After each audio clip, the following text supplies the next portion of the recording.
আপনারা এই সব বাজে কথা কেন বলেন? আপনাদের সাংবাদিকতাকে নিচু, ভালো কাজ দেখতে পারেন না? সব ভদ্রতা আমি ভদ্র করে সাংবাদিকতা করুন। আরেকটা পূর্ণিমা দত্ত তিনি বলছেন বান্টি রায় নামে কোনো এক মহিলার সাথে আপনার ঘনিষ্ঠ সম্পর্ক ছিল, তাকে আপনি এমসে চাকরি দিয়েছেন, তার ছেলেকে কেন্দ্রীয় বিদ্যালয়ে ভর্তি করিয়ে দিয়েছেন, পাশাপাশি একটা ফ্ল্যাট কিনে দিয়েছেন, কি বলবেন?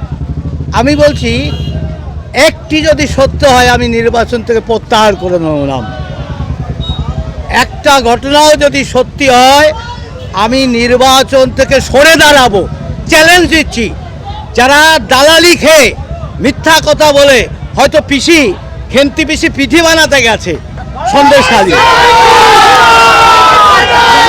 যারা গদ্দারের শাস্তি জনগণ দেবে। আমি এর জন্য মনে করি জনগণের আদালতে বিচার চাই।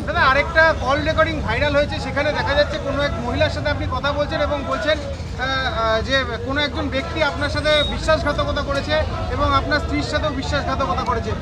দেখুন, ওই গলা আমার নয়, পরীক্ষিত করেছেন কি? আপনারা এই সব বাজে কথা কেন বলেন?